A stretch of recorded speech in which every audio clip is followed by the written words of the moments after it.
Comme promis, en complément du 9e épisode d'Éclat d'esprit, j'ai le plaisir d'échanger aujourd'hui avec Olivia Nederland, juriste engagée, chercheuse en droit pénal et spécialiste entre autres des questions d'internement. Notre conversation portera d'abord sur un sujet brûlant d'actualité, la surpopulation carcérale, avec l'entrée en vigueur récente d'une loi d'urgence censée apporter une réponse à cette crise. Dans un second temps, nous aborderons le cas spécifique des personnes internées en prison, privées de soins médicaux, pourtant prescrits, comme c'est malheureusement le cas de mon mari, privé de liberté et de prise en charge médicale adaptée depuis plus de 30 mois.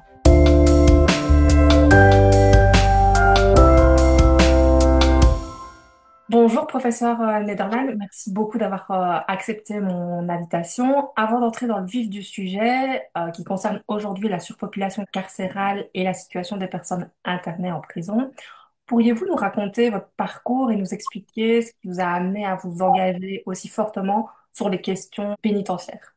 Alors, moi, j'ai fait des études de droit et dans le cadre de ces études, j'ai toujours été intéressée par le droit pénal, la matière pénale de manière générale, notamment parce que c'est une matière fortement interdisciplinaire. Et j'ai aussi eu l'occasion, durant mes études, notamment de visiter une prison.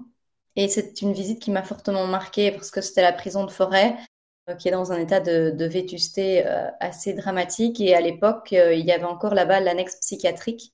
Et c'est aussi voilà, quelque chose qui m'a fort marqué, d'autant que la visite était organisée par le directeur de prison Vincent Spronck. Et j'avais été particulièrement surprise que quelqu'un qui travaille au cœur de la prison ait un discours aussi critique en fait sur la prison. Et donc c'est vraiment quelque chose qui avait déjà éveillé en moi l'esprit critique sur ce sujet et l'envie d'en savoir plus. Et puis j'ai commencé le barreau comme avocate pénaliste. Et rapidement, j'ai vu que je ne savais pas faire grand-chose pour mes clients, enfin les défendre le mieux possible, mais pour leurs conditions de détention, j'avais pas l'impression de savoir beaucoup les aider. Alors j'ai rejoint l'Observatoire international des prisons parce que beaucoup d'avocats qui justement essayent de changer les choses à ce niveau-là pour leurs clients se regroupent dans cette association pour essayer aussi avec la solidarité et les moyens du bord de faire ce qu'on peut via le droit, mais le droit a aussi ses limites. D'où le fait que je me suis partie m'engager alors dans une commission de surveillance de prison. Alors les commissions de surveillance de prison, ce sont des organes composés de citoyens bénévoles qui visitent les prisons et qui justement font des rapports à destination du Conseil central de surveillance pénitentiaire, qui est un organe au niveau national, qui lui-même fait rapport auprès de la Chambre des représentants sur qu'est-ce qui se passe dans les prisons avec des recommandations pour améliorer les choses. Voilà, là j'avais l'impression de faire du travail un peu plus structurel. Et donc voilà, donc au fur et à mesure, quand on s'intéresse au sujet, on s'y intéresse de plus en plus parce que c'est extrêmement interpellant. Et donc j'ai un peu voilà multiplié les lieux, le barreau, la commission de surveillance, l'OIP pour voilà essayer de faire bouger les choses. Et finalement, j'ai quitté le barreau pour faire une thèse de doctorat sur la libération conditionnelle et les obstacles pour obtenir une libération conditionnelle. Et maintenant, à l'issue de cette thèse, donc, je suis devenue professeure à l'UC Louvain-Saint-Louis-Bruxelles, où j'enseigne le droit pénal, la procédure pénale, et où je concentre mes recherches sur la matière pénitentiaire et plus généralement le droit de l'exécution des peines. Ce travail me convient mieux que celui d'avocat parce que j'ai l'impression qu'on peut faire plus de choses, on a plus le temps de réfléchir, de prendre de la hauteur, alors qu'au barreau, on est tout le temps dans la course, le rush pour les dossiers. Donc voilà. Généralement, 24 heures en droit pénal, c'est un long délai. Donc, ça laisse pas beaucoup le temps voilà, comme j'ai le temps de le faire maintenant, de rédiger des articles, de lire, de faire du travail plus de lobbying aussi auprès du Parlement, des politiques et de la société civile plus largement. Et donc justement, dans ces missions que vous avez à l'Observatoire international des prisons et dans les commissions de surveillance des prisons, qu'est-ce qui vous a le plus marqué? L'Observatoire international des prisons, c'est vraiment une association très engagée, très militante, qui fait surtout, je dirais, de la dénonciation, des communiqués de presse qui alertent l'opinion publique, qui est composée de chercheurs, d'avocats qui s'intéressent et qui veulent se mettre ensemble pour réfléchir. Le ton est vraiment militant et engagé, donc c'est vraiment une association, mais qui ne rentre pas en prison, qui n'a pas de mandat pour rentrer en prison. Donc là, c'est vraiment plus du plaidoyer, quoi. C'est tout à fait différent des commissions de surveillance, qui, elles, sont des organes qui ont un mandat officiel et qui dépendent, comme je disais, du Conseil central et de la Chambre des représentants pour entrer en prison, mais il ne s'agit pas ici du tout d'engagement militant. C'est vraiment une mission officielle, en fait, qui est donnée à ces bénévoles qui vont en prison d'en fait tout simplement comparer ce qui se passe en prison avec les textes de loi et voir là où on ne respecte pas les droits des personnes détenues et les conditions de travail plus globalement du personnel. Donc moi, ce qui m'a marqué quand j'étais à l'OIP, ben, c'est justement qu'il existait voilà, une solidarité entre avocats qui était en fait indispensable pour faire avancer les choses, que le contentieux peut s'avérer stratégique, donc il peut y avoir des dossiers qui en fait, même s'ils ne concernent qu'une personne, vont vraiment faire avancer les choses, et que surtout parfois en fait il faut oser plaider des choses différentes, qu'il y a des avocats qui vont tenter des choses et ça peut faire bouger les lignes. Ça c'est vraiment ce qui m'a marqué de cet engagement à l'OIP. Au niveau des commissions de surveillance, là, c'est tout à fait différent, comme je disais. Donc là, j'ai eu l'occasion pendant 10 ans, parce que j'ai arrêté l'an passé, donc même il y a 2 ans, en fait, j'ai été dans les commissions de surveillance entre 2013 et 2023. Et donc, j'étais d'abord à Saint-Gilles, puis à Forêt-Berkendal, et puis j'ai fini une dernière année à la prison de Aaron. Et là, on a vraiment, donc on rentre partout, on va dans les cellules, on discute avec les agents, on discute avec les détenus dans leurs cellules. On a vraiment accès à tout, on va même au cachot. Et là, ben voilà, ce qui m'a profondément marqué, ben, c'est effectivement le côté déshumanisant de la prison, moi, dont j'avais entendu parler, mais le vivre, c'est encore différent. Et la détresse humaine dans laquelle se trouvent en fait énormément de personnes détenues, un grand isolement, une grande solitude, une grande détresse. Et donc tout ça est vertigineux. En fait, moi, j'y allais passer un dimanche après-midi, puisque c'est du bénévolat, donc on fait ça à côté de son travail. Mais moi, je ressortais et je ressortais toujours pas bien. J'avais souvent besoin, en fait, même d'appeler une autre bénévole de ma commission pour décharger tellement c'était fort. Et j'ai, enfin, voilà, je me souviens, la première personne que j'ai vue m'avait appelé parce qu'il était profondément choqué de propos racistes. C'est une personne noire qui avait été tenue à son égard. On lui avait dit, enfin, on l'avait plus ou moins traité de singe, m'explique-t-il, en lui disant descends de ton arbre. Et c'est quelque chose qui l'avait profondément blessé. Et donc, il ne me demandait même pas de réagir, en fait. Juste, il avait besoin d'en parler parce qu'il était seul avec ça. Et puis, j'ai remarqué sur son étagère qu'il y avait tous des petits pots de beurre, comme les petits pots de beurre qu'on donne, enfin, les petits trucs en plastique tout petits. Et il y en avait plusieurs sur son étagère comme ça. Et donc, je lui demandais pourquoi il les gardait là. Je trouvais ça curieux. Et donc, il m'explique qu'en fait, il a des gros problèmes de peau. Et comme c'est impossible de voir un dermatologue où les listes d'attente sont tellement longues et il a des démangeaisons tellement insoutenables qu'il gardait ses peaux pour, en cas de crise, s'étaler sur la peau pour que ça le soulage. Ça, je me souviens, bon, voilà, c'était ma première discussion. Et donc, ça donnait déjà un peu le ton.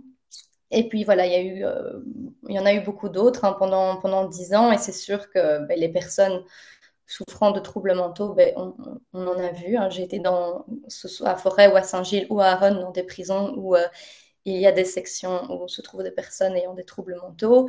Et c'est très difficile pour les commissions de surveillance, en fait, parce qu'il y a parfois des craintes d'aller les voir, parce qu'on ne sait pas si on aura un comportement adapté et qui risque peut-être d'aggraver les choses ou de ne pas nous mettre en sécurité. Donc là, il y a effectivement parfois peut-être moins de visites de la commission auprès de ces personnes-là parce qu'on n'arrive pas toujours à entrer en dialogue, parce qu'il y a certains membres des commissions qui, après tout, sont des bénévoles pas formés, qui ont légitimement du coup des a priori et des craintes à s'y rendre. Et par ailleurs, c'est là qu'on devrait se rendre le plus parce que c'est les situations les plus à risque, c'est des personnes extrêmement vulnérables. Et je me souviens que en fait, ce qui m'avait aussi le plus frappé, c'est que en dehors même de ces ailes, on trouve beaucoup de personnes avec des troubles mentaux.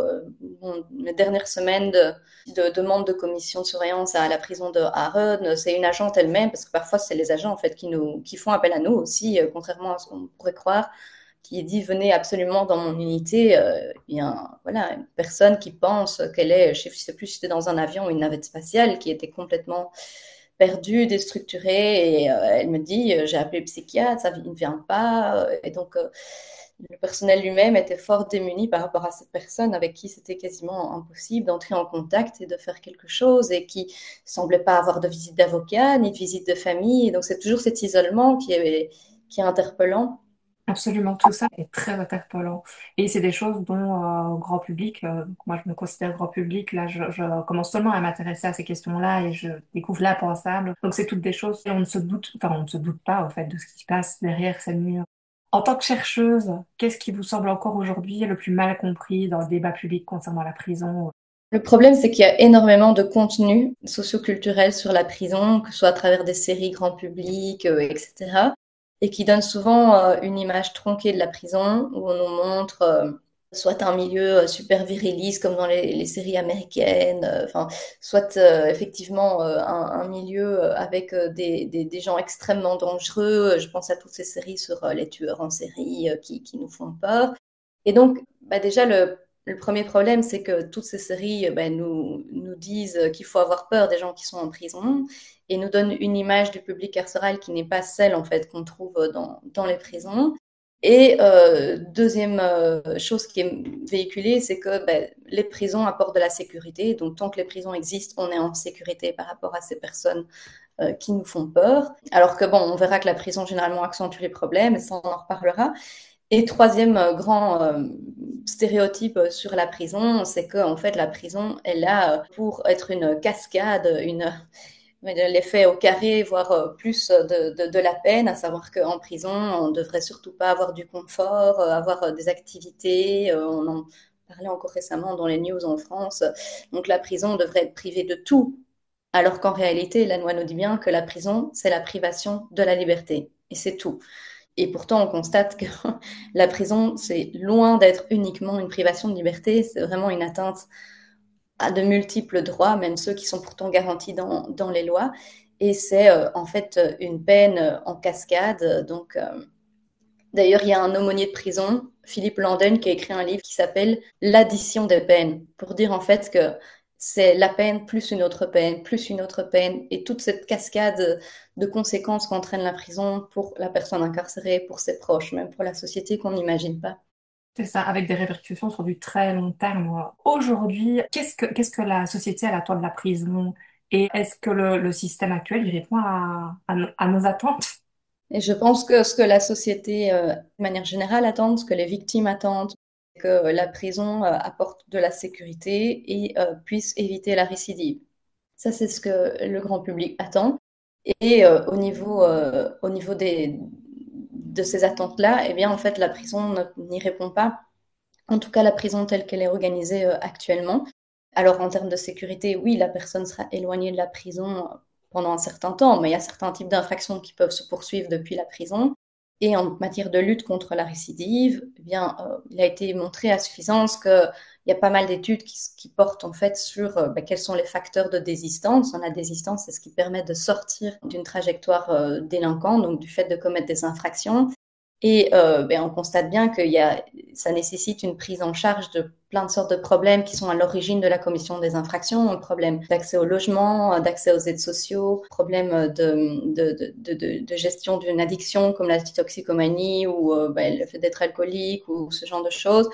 Et en prison, il y a insuffisamment de programmes qui sont mis en place pour permettre d'aborder ces problématiques. Et à la sortie de prison, on est souvent laissé seul à la rue. Et donc, en fait, non seulement il n'y a pas de prise en charge pour ces problèmes-là, par ailleurs, en fait, un passage par la prison n'est pas nécessaire pour répondre à ça. Au contraire, s'il s'agit d'une peine en milieu ouvert, il y a un travail, un suivi qui peut être fait dans la société libre. Quand on est en prison, en fait, on n'est plus en ordre administrativement, on perd ses droits sociaux, et donc en fait, il y a une rupture qui se fait avec la société libre, on perd souvent le contact avec sa famille ou avec ses proches de manière plus générale, on s'endette parce que ça coûte très cher d'être en prison.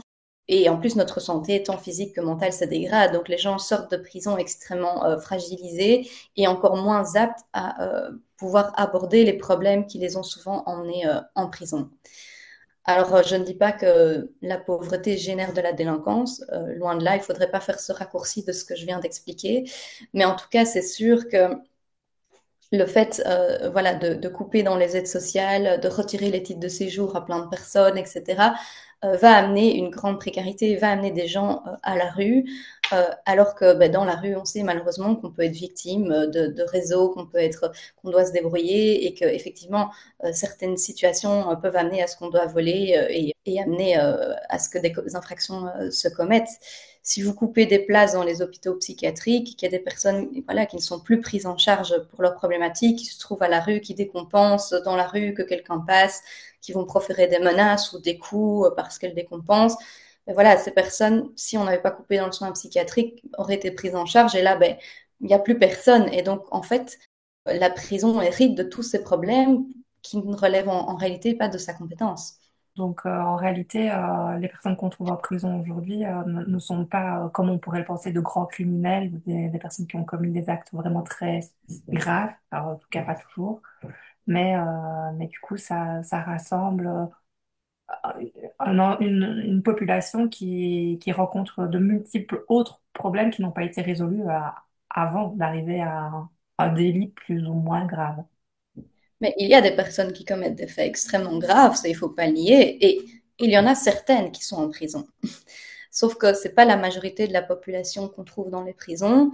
Et par ailleurs, il y a des personnes qui commettent des faits extrêmement graves, mais qui ne vont pas en prison. Mais du coup, quelle est la gravité sociale d'un fait? Moi, par exemple, on dit souvent, il y a des infractions fiscales et sociales qui portent un préjudice à la société qui est bien plus lourd finalement qu'un vol avec violence dans un GSM, qui atteignent bien plus de personnes, et pourtant ces personnes qui commettent ces faits-là ne vont pas en prison. Alors je ne dis pas qu'elles doivent y aller, hein, mais je veux dire, tout est relatif. Évidemment, on trouve des personnes qui commettent des faits graves en prison, comme pas, mais globalement, en prison, on trouve surtout effectivement de la misère sociale.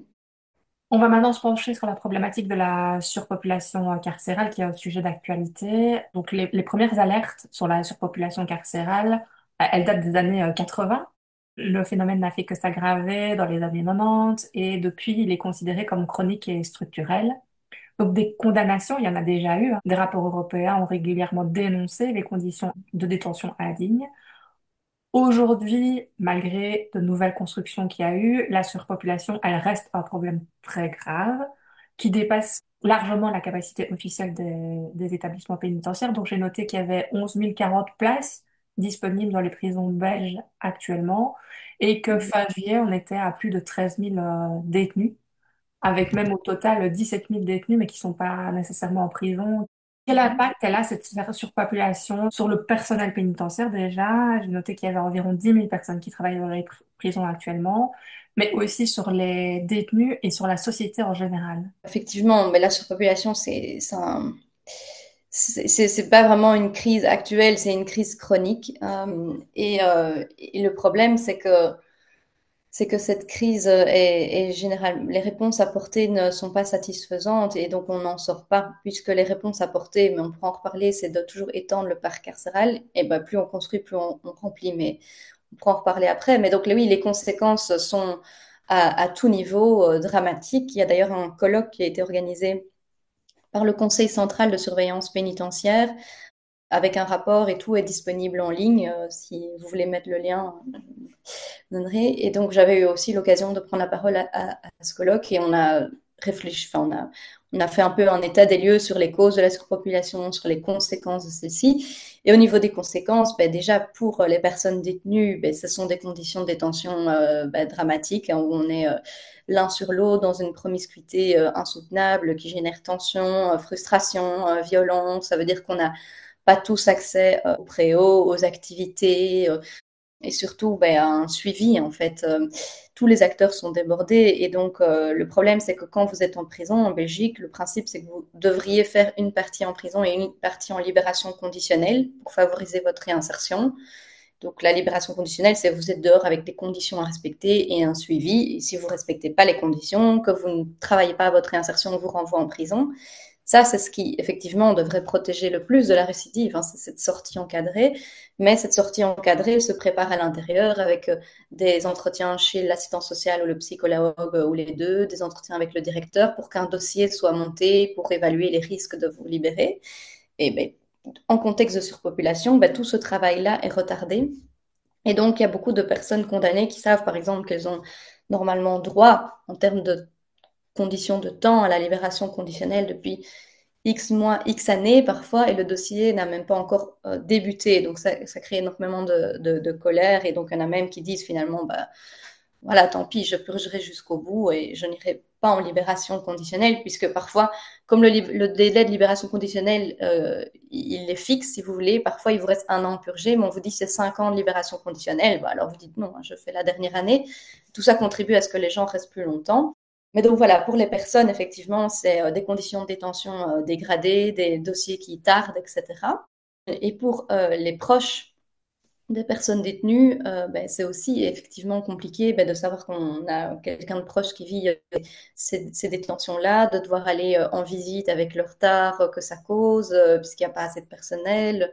Donc les proches souffrent aussi de savoir ces conditions-là et du fait qu'il n'y a pas assez de personnel. Et donc pour le personnel, effectivement, le personnel doit travailler, enfin il a simplement le double du travail à gérer dans un contexte, comme je disais, où les personnes détenues sont extrêmement tendues de la situation. Donc, c'est travailler dans des conditions difficiles, avec une surcharge de travail.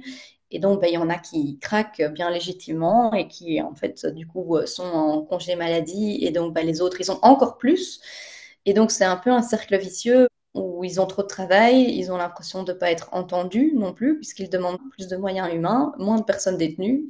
Ils ne demandent pas nécessairement plus de prison, puisqu'on a déjà du mal à recruter, vu que la fonction n'est pas valorisée. Ils ont pas, il y a des formations qui sont créées, mises en place, mais ils n'ont pas le temps de les suivre, en fait, puisqu'ils ne sont pas assez sur le terrain. Et s'ils viennent pas travailler, ça veut dire parfois pas de préau, pas de téléphone, ou pas d'accès à la douche pour les détenus, des choses aussi simples que ça.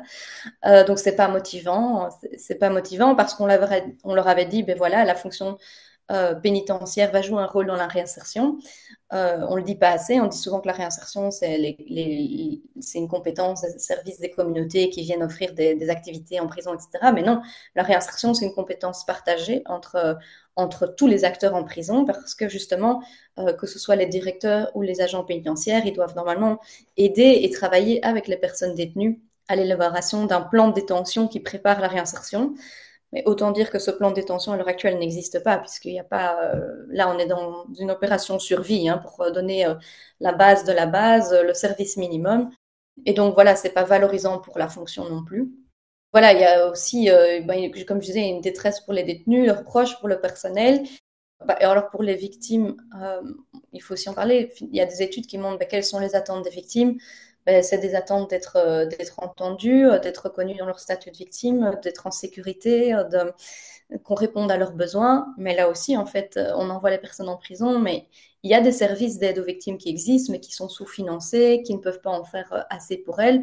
On va les avertir que la personne va sortir en libération conditionnelle, mais qu'est-ce qu'on a vraiment mis en place pour elle? Voilà, ça c'est aussi insuffisamment pris en charge. Et par ailleurs, enfin, pour la société de façon plus générale, les prisons coûtent extrêmement cher tout en étant extrêmement inefficaces. Donc, les demandes de la population de se sentir plus en sécurité et que finalement les problèmes liés à la délinquance ne sont pas abordés, ne sont pas réglés par la prison. Et les prisons coûtent extrêmement cher. En fait, quand on regarde le système de façon très objective et très froide, c'est complètement hallucinant d'investir autant d'argent dans quelque chose qui ne fonctionne pas. On serait dans le privé, personne ne ferait ça, mais là, on le fait. Dans le dernier rapport de la Cour des comptes sur la construction de prisons en partenariat public-privé, on nous dit que le coût de l'ouverture d'une nouvelle place de prison, c'est 1 million d'euros. 1 million d'euros. Là, on ne parle même pas encore des frais de personnel, d'alimentation, etc., etc. Donc, la prison de Haven, juste l'infrastructure, etc., c'est 1 milliard d'euros. Donc, c'est évidemment des chiffres qui donnent complètement le vertige quand on sait tout ce qu'on pourrait faire en termes de prévention, d'aide sociale, pour les justiciables, pour les victimes, avec cet argent qui est donc vraiment investi de manière totalement irréfléchie, parce que ce soit les acteurs de terrain, le personnel académique, la société civile, tout le monde dit la même chose, nous n'avons pas besoin de plus de prisons. Tout ça est complètement hallucinant. En plus, d'après ce que je découvre, c'est qu'il n'y a pas plus de crimes ou de délits aujourd'hui qu'avant. Donc la surpopulation ne serait même pas due à une augmentation significative de faits répréhensibles.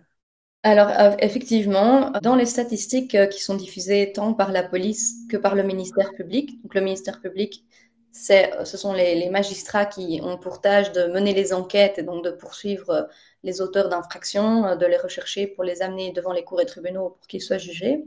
Donc, tant dans les statistiques en ligne de la police que du ministère public ou du parquet, on n'observe pas une augmentation sur ces dernières années de la criminalité.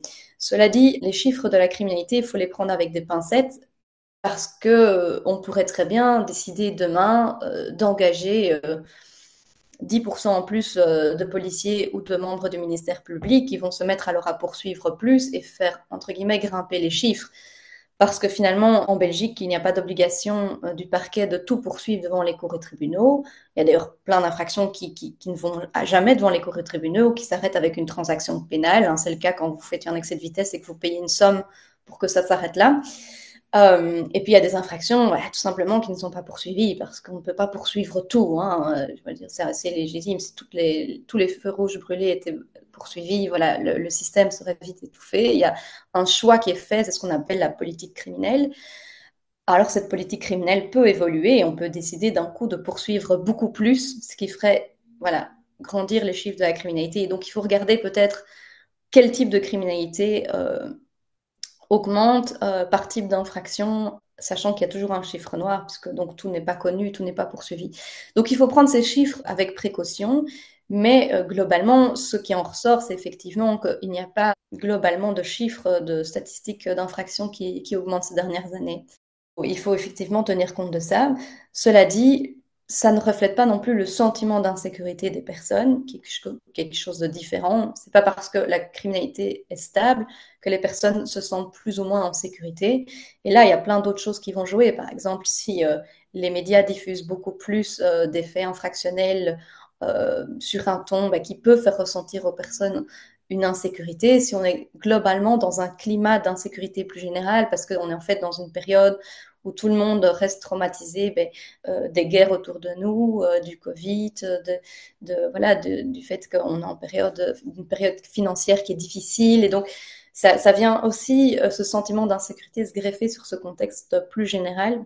Il faut distinguer effectivement le nombre de personnes en prison, le nombre d'infractions commises, quel type d'infraction, et puis après, le sentiment d'insécurité qui est encore autre chose. Face à la situation critique de la surpopulation carcérale, le gouvernement a adopté une nouvelle loi d'urgence. Là, c'était ce 18 juillet qui a été publié le 4 août, donc officiellement en vigueur depuis très peu de temps.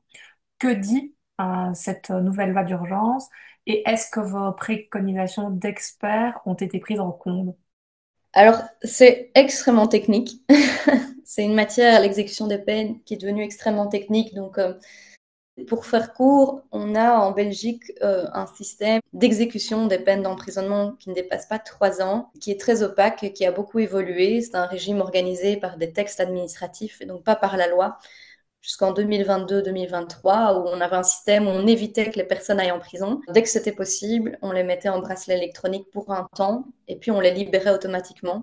Et donc, ce système où on faisait éviter la prison à toute une série de personnes dont la peine ne dépassait pas 3 ans avait pas mal d'effets pervers, puisque ça poussait certains magistrats à prononcer des peines au-dessus de 3 ans pour être sûr que les personnes aillent en prison.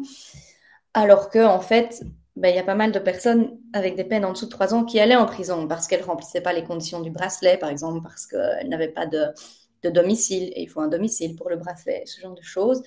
Et par ailleurs, en fait, on a un système en Belgique où on cumule les peines pour en calculer la durée. Donc, si vous êtes condamné à 2 peines de 2 ans, ce sont 2 peines en dessous de 3 ans, mais on va considérer que vous êtes condamné à 4 ans. Donc, vous purgez l'ensemble de ces plus courtes peines, entre guillemets, en prison.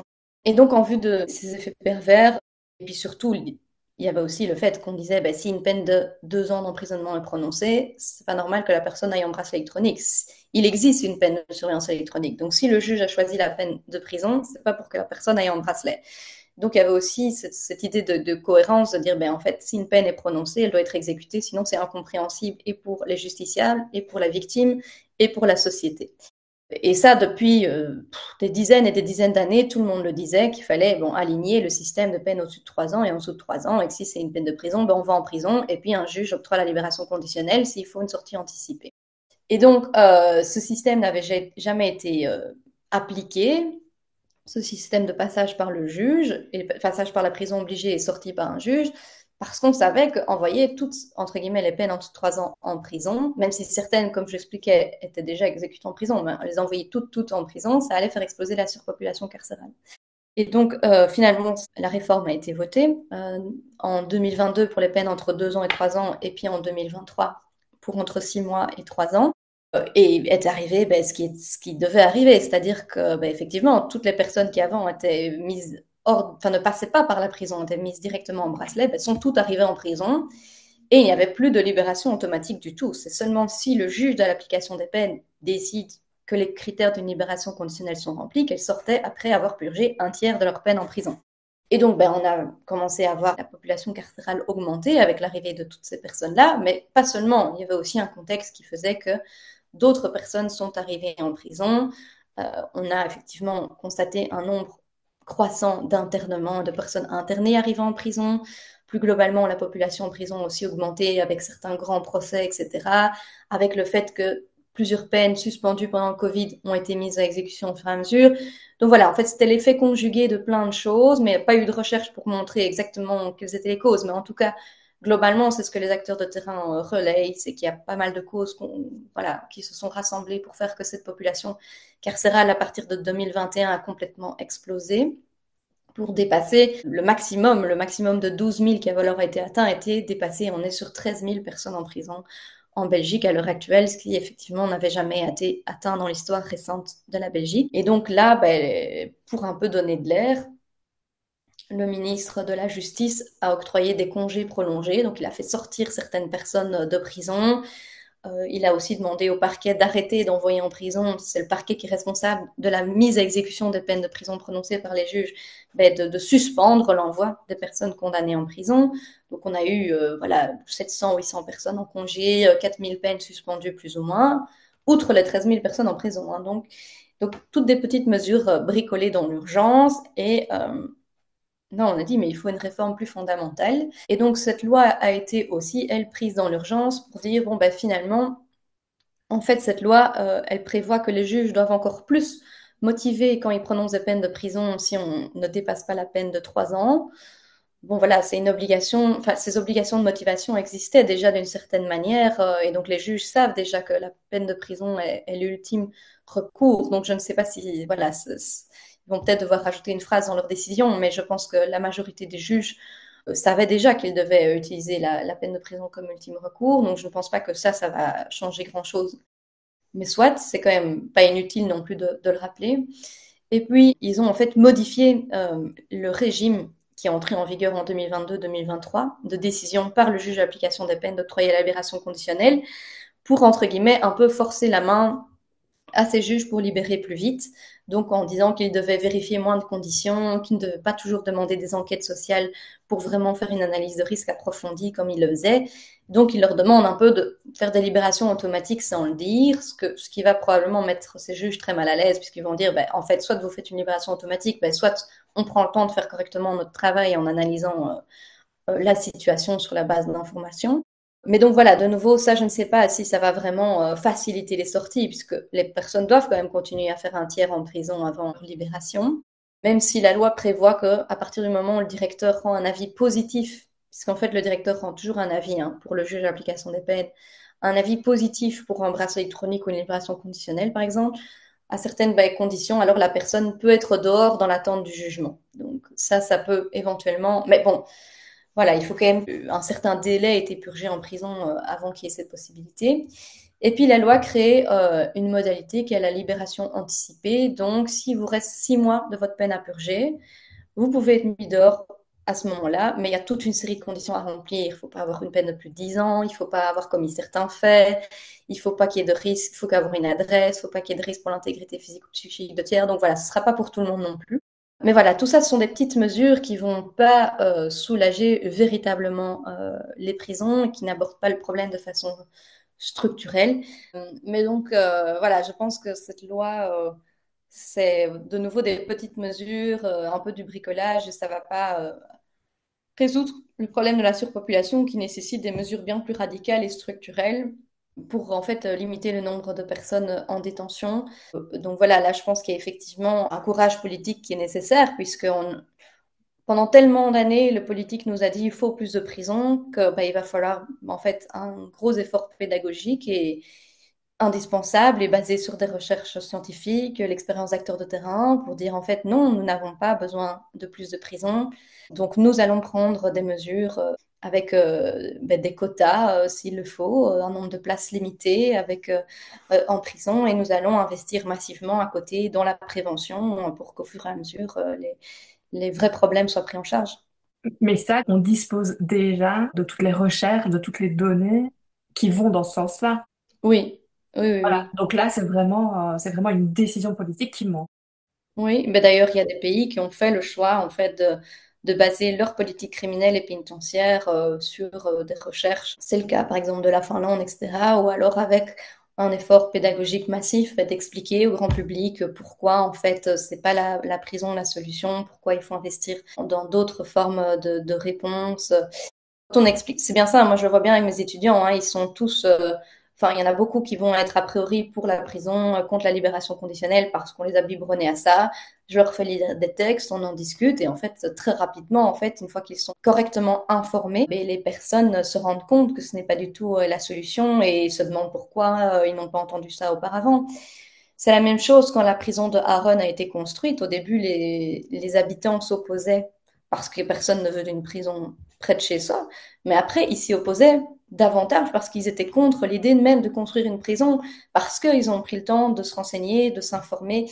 Et donc voilà, quiconque s'informe un peu, alors voilà, il y a suffisamment maintenant de matériaux disponibles en ligne. J'ai d'ailleurs fait un petit document que j'ai partagé sur les réseaux où je mets une liste des ressources très didactiques, des podcasts, des documentaires, des témoignages. Il y a suffisamment de choses maintenant qui existent à disposition de tout un chacun pour se rendre compte en fait que on va dans la mauvaise direction. Cette liste, je la veux bien, je la mettrai dans le descriptif de notre épisode parce que c'est hyper important. Qu'est-ce qui manque aujourd'hui pour partager ça avec le maximum de personnes? Comment on fait?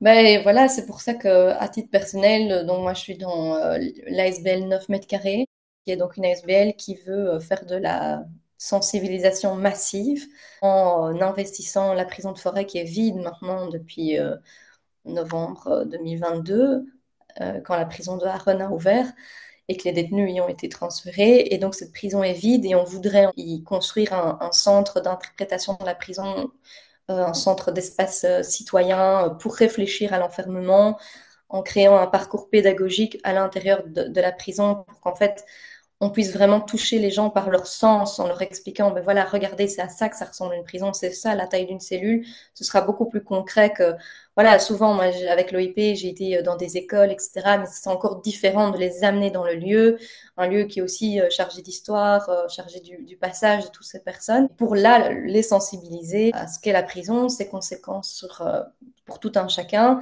et voilà, leur expliquer tout ce que voilà, j'essaye d'expliquer. Donc ça, je pense que c'est vraiment un projet à soutenir. La SBL 9 mètres carrés a conclu une convention d'occupation temporaire avec la Régie des bâtiments.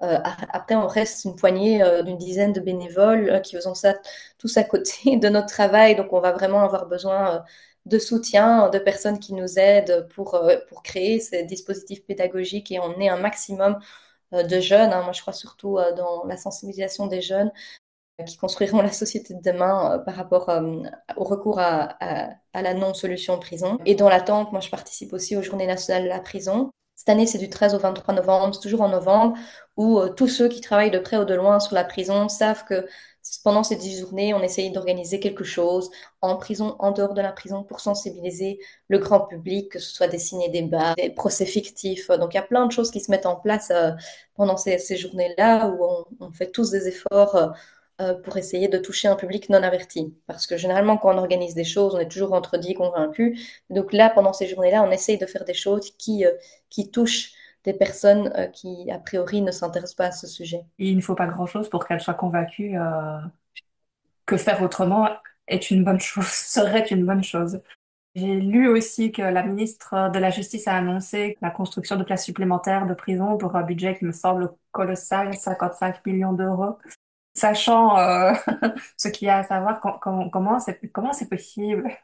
Hein, malheureusement, c'est la voie peut-être la plus simple pour montrer qu'on fait quelque chose. Alors, ben, il y en a qui soulignent aussi potentiellement l'existence d'un business carcéral. Hein. C'est quand même des contrats assez juteux pour certaines entreprises, hein, la construction, la maintenance de toutes ces prisons.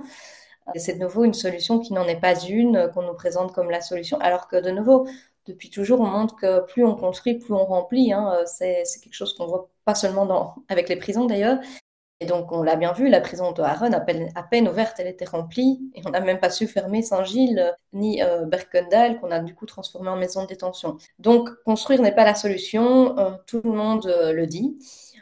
Donc oui, c'est de nouveau une décision politique qui ne s'appuie pas ni sur les recherches ni sur les demandes du secteur. Donc c'est quelque chose qui est voilà extrêmement désolant, qui, je pense, crée un sentiment vraiment de désespoir et qui est très démotivant. Mais bon, voilà, il faut pas lâcher. Il faut espérer que cette décision ne soit pas irrévocable et qu'on puisse continuer à dire que cet argent sera mieux investi ailleurs. Après, la complexité institutionnelle belge n'aide pas, dans le sens où quand on dit qu'il faut investir plus dans l'aide sociale, les soins psychiatriques, etc., en fait, tout ça relève en fait du portefeuille d'autres ministres, voire pas spécialement du fédéral, mais d'entités fédérées, et donc d'autres gouvernements, etc. Et donc, en fait, d'avoir cette répartition des compétences très complexe n'aide pas non plus. Parce que, par exemple, quand on dit qu'il faut plus de budget pour les peines alternatives, on sait par exemple qu'une peine de travail à Bruxelles, les listes d'attente sont quasi de 2 ans. Et donc, les juges n'ont plus envie de prononcer de peine de travail. S'il faut 2 ans pour que ce soit réalisé, avec les faits, en fait, datent parfois même déjà d'il y a 2 ans, parfois on se pose la question du sens. Enfin, il faudrait se la poser pour la prison aussi. Mais donc, dire il faut investir dans les peines alternatives plutôt que la prison, d'accord. Mais alors, dans ce cas, il faudrait qu'il y ait un transfert de budget du fédéral qui paye les prisons vers les entités fédérées qui organisent, en fait, tout ce qui est probation. Mais ça, évidemment, on n'en parle jamais, alors qu'en fait, ce serait beaucoup plus logique de soutenir davantage ces initiatives-là qui ont beaucoup plus de sens que la prison, en tout cas, que le carcéral. Mais donc ici, on est aussi sur des enjeux institutionnels et budgétaires complexes qui ne facilitent pas les choses. Oui, mais en même temps, c'est tellement logique de faire autrement.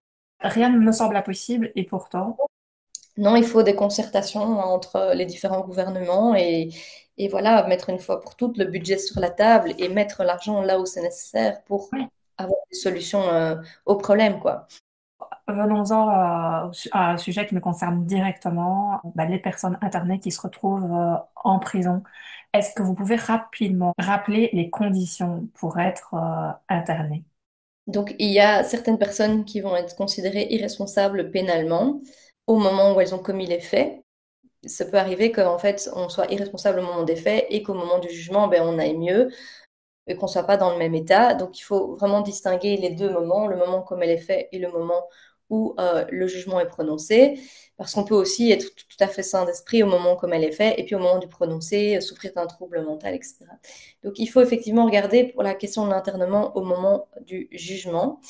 Et là, l'internement n'est possible qu'à certaines conditions limitées. Donc, il faut effectivement qu'il y ait une présence d'un trouble mental, hein, que ça ressorte d'une expertise psychiatrique, un trouble mental qui donc va abolir ou altérer gravement la capacité de contrôle de ses actes, donc comprendre ce qu'on fait, comprendre ce qu'on est en train de faire. Donc, et il faut aussi que l'infraction qui a été commise, c'est pas pour toutes les infractions, c'est celle qui porte atteinte à l'intégrité physique ou psychique de tiers.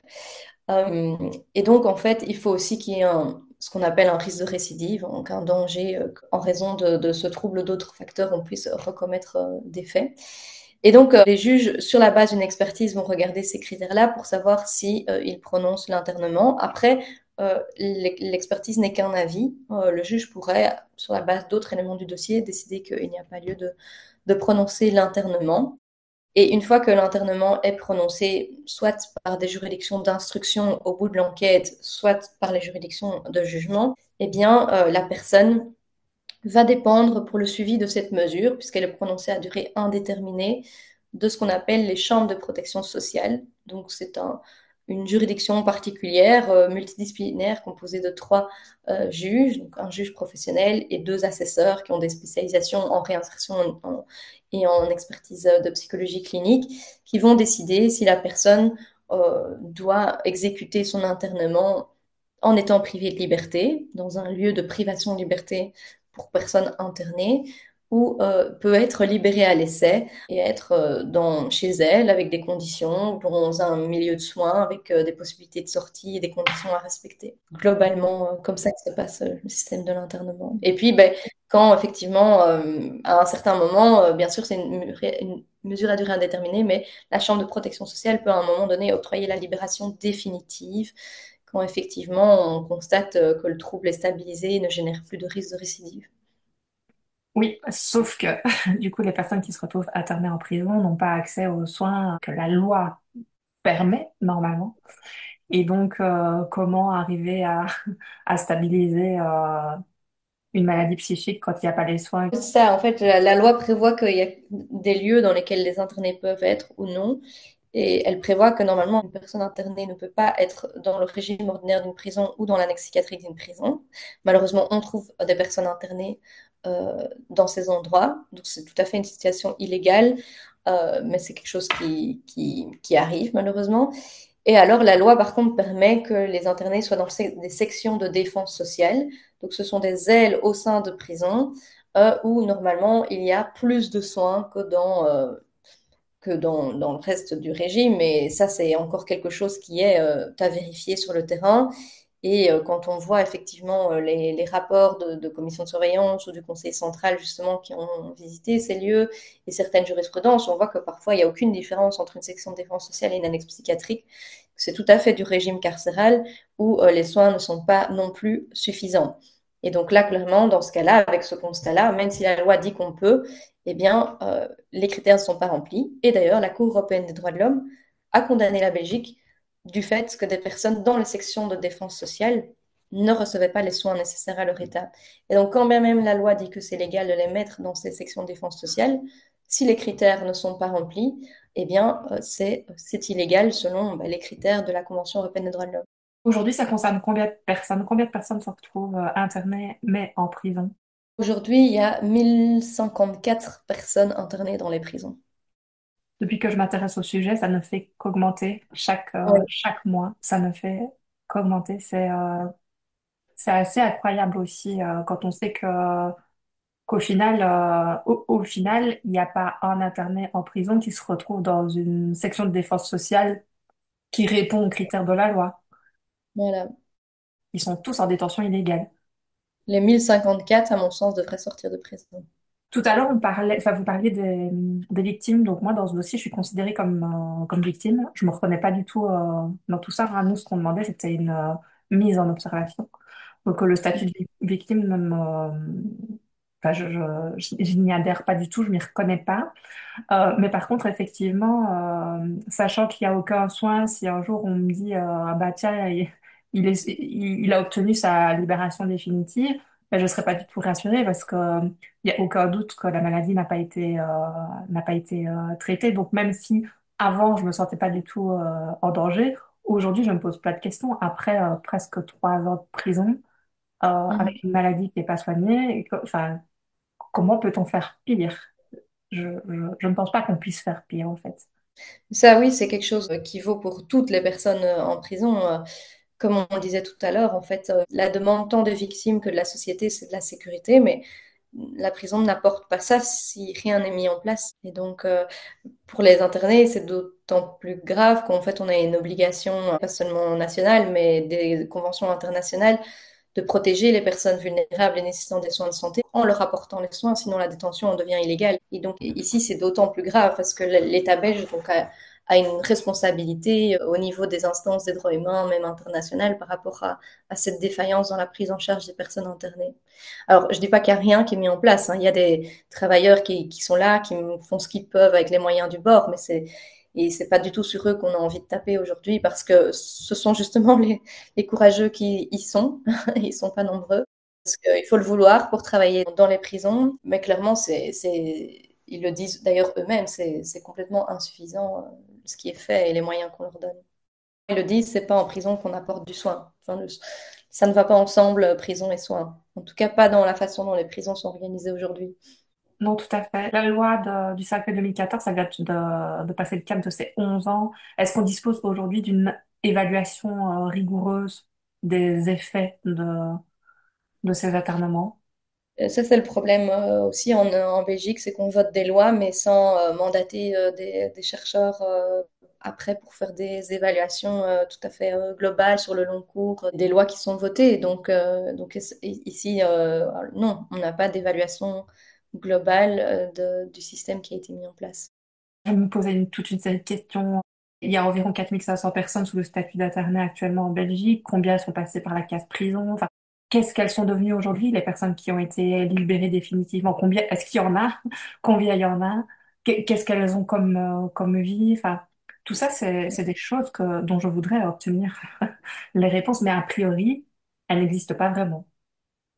Non, alors il y a dans le secteur, ils tiennent certaines données chiffrées qu'ils rassemblent, mais en fait, comme c'est pas des données qui ont été récoltées dans le cadre d'une méthodologie de recherche scientifique, ils ne les diffusent pas. Cela dit, moi, je serais quand même favorable à ce que ils les diffusent. De même pour les chiffres de la surpopulation, je pense que évidemment, l'idéal serait que ils engagent des data analysts qui fassent ça de manière rigoureuse et régulière et que tout ça soit mis en ligne parce que ça me semble être normal au vu de la gravité de la privation de liberté que ces informations soient communiquées publiquement. Mais même, ils devraient, pour moi, publier ces chiffres dans un souci de transparence avec les précautions méthodologiques requises. Donc je sais qu'il y a certaines données qui sont récoltées, mais elles ne sont pas diffusées. Je vais continuer à les chercher. J'ai besoin de savoir la réalité du terrain. Enfin, j'ai besoin de la comprendre et de la partager aussi, parce que tout ça ne me semble pas du tout normal. Est-ce qu'on peut encore parler de problèmes structurels quand on parle de finalement 10 ans de négligence? Est-ce que mes mots sont justes? Ça ne change pas, quoi. Malgré les condamnations européennes et les rapports accablants, peu de choses changent. Pourquoi? Oui, oui, cette inertie est difficilement compréhensible au vu de voilà, le fait que le secteur parle généralement d'une seule voix. Donc voilà, à part le manque de volonté politique, parce que c'est pas une question de moyens, hein. Quand on dit c'est une question de moyens, il y a des moyens, puisqu'il y a 55 millions d'euros qui viennent d'être dégagés pour construire des nouvelles prisons. C'est pas une question de moyens, c'est vraiment une question de volonté. Et de nouveau, dire que l'opinion publique ne demande pas ça, à mon sens, c'est faux. Déjà, il n'y a pas de grande enquête de l'opinion publique menée sur cette question. Et comme je disais tout à l'heure, je pense que des gens bien informés, des gens qui connaissent et qui s'intéressent au sujet, comprendront très vite que les solutions sont ailleurs que dans la construction de nouvelles prisons. Donc oui, il y a vraiment un effort pédagogique à faire et une volonté politique qui est urgente et qui doit se dégager. Mais vu les termes de l'accord du gouvernement Risonnage, je ne suis pas super optimiste sur un revirement des choses à court terme. Quel rôle la société civile, les familles comme moi, les proches, peuvent-ils jouer pour faire bouger les choses, à votre avis? Ben, moi, je pense que voilà, on doit continuer à notre niveau, chacun à diffuser, à convaincre, à répandre en fait ces informations auprès du grand public et à casser les idées reçues, à réagir aux propos tenus par certains politiques ou certains médias pour contester et ramener la réalité des choses au cœur du débat. Et donc voilà, essayer de trouver notre place dans le débat démocratique, dans les réseaux sociaux, hein, de plus en plus. Et voilà, quand la solution deviendra évidente aux yeux de tous et toutes, alors on espère qu'il y aura aussi un changement au niveau politique. On va continuer à agir dans ce sens. Alors, avant de conclure cet épisode, je vous propose de répondre à 6 questions que je pose à chacun de mes invités. Ok. Quel moment clé a changé votre regard sur la santé mentale? Je pense qu'un des moments clés a été le moment où un de mes client qui était condamné s'est fait interner et que du coup pour la première fois j'ai découvert le régime de l'internement et que j'ai commencé effectivement à m'intéresser en fait à cette matière que je ne connaissais pas comme avocate. Si vous pouviez déconstruire une idée fausse, une bonne fois pour toutes, ce serait laquelle? En prison on ne trouve pas que des tueurs en série. Est-ce que vous voyez des innovations scientifiques, sociales, architecturales qui pourraient révolutionner notre manière d'aborder la santé mentale et donc sa prise en charge? Je pense que une fois que les gens sont dans le système c'est trop tard donc il faut éviter ça en amont. Euh, et donc je pense que ben voilà une fois que ça doit venir dans la formation en fait des magistrats du parquet pour que les gens ne soient pas envoyés dans la filière pénale, mais plutôt dans la filière civile, hein, où il existe des, des possibilités de prise en charge, même sous contrainte, mais sans passer par la filière pénale.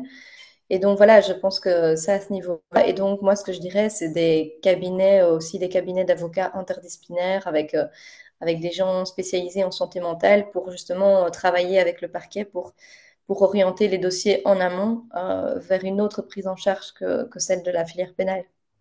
Y a-t-il un livre, un film, une œuvre ou une rencontre qui vous a profondément marqué? Moi, c'est le documentaire 9999 que je projette régulièrement du coup à mes étudiants et que je projetterai pour les Journées nationales de la prison à mes étudiants cette année. À partir d'aujourd'hui, que vous engagez-vous à continuer, à initier, à arrêter ou à faire différemment en lien avec la santé mentale, de manière personnelle ou professionnelle? dans le cadre de mon cours de droit pénal, où j'abordais la notion de l'internement et du trouble mental de manière assez juridique. Mais à partir de cette année, je vais introduire plus de notions, leur expliquer les bases en fait de ce qu'est un trouble mental versus trouble de la personnalité pour les sensibiliser plus facilement à suivre des débats sur cette question, parce que les juristes n'ont souvent pas les clés, alors qu'en final, c'est souvent eux qui après se retrouvent à prendre des décisions en la matière. Dans un an, comment rêvez-vous qu'on agisse collectivement en faveur de notre santé mentale? Ce que j'espère en tout cas, c'est que les bénévoles actuels ne se démotivent pas. J'ai beaucoup d'espoir dans le projet de centre d'interprétation sur la prison porté par 9 mètres carrés dans la prison de Forêt, où il y aura bien sûr toute une section sur les personnes souffrant de troubles mentaux en prison, puisqu'il y aura d'ailleurs l'ancienne annexe psychiatrique qui devrait pouvoir être sur le parcours. Et donc voilà, j'espère que dans un an, les visites se dérouleront et qu'on aura déjà touché un grand nombre de citoyens et de jeunes par rapport à cette problématique. J'y crois vraiment à ce projet. Merci beaucoup pour votre temps et tout ce que vous avez pu nous partager. Merci. Si vous avez aimé cet épisode, partagez-le et abonnez-vous. Si vous souhaitez proposer des sujets, soulever des questions, partager vos réflexions, vous trouverez mes coordonnées dans le descriptif. Dans 15 jours, l'épisode d'Éclat d'esprit du 8 septembre sera consacré au programme de psychoéducation. J'aurai le plaisir d'aller à la rencontre du docteur Romain Ray, psychiatre au centre hospitalier du Vinatier à Lyon. Il dirige le centre lyonnais pour les aidants en psychiatrie, le CLAP.